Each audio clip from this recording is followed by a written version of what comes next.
So, I haven't read this for a while, so very next sentence. وَأَمَّا الصِّحَّةُ وَالْمَرَضُ فَمَنْشَأُهُمَا صِفَاتٌ فِي الْمِزَاجِ وَالْأَخْلَاقِ.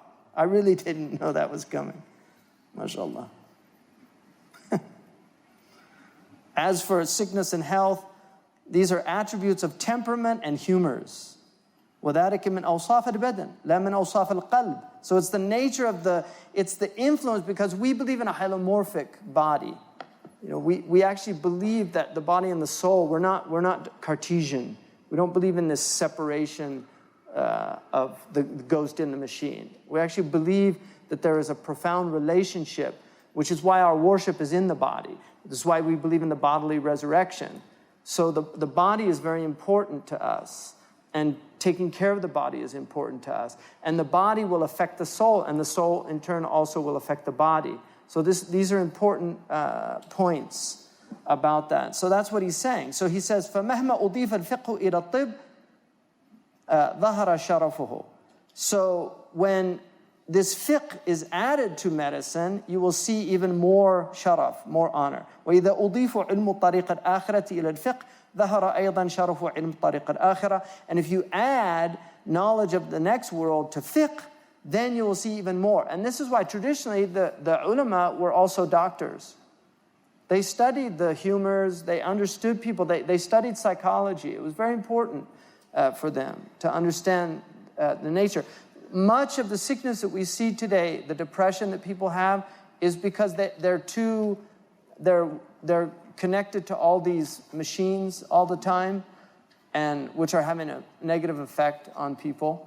And because don't forget, those are radiation, they're literally dabdabat, there's vibrations coming out, they're affecting the brain, and the brain synchronizes with them.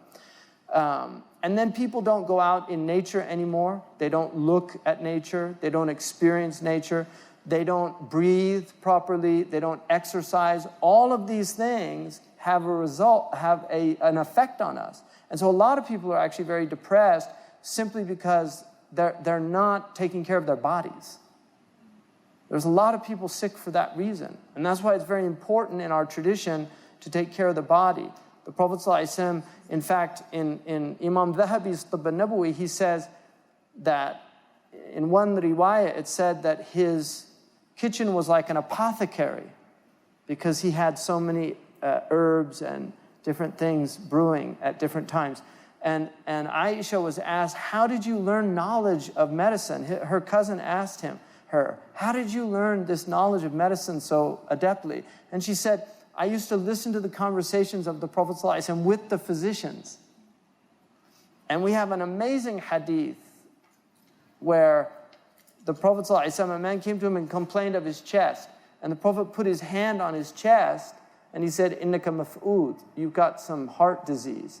And he said, Ilhaq bil-Harith al-Kalada, go to al-Harith al-Kalada because innahu yatatabbab, because he's a physician.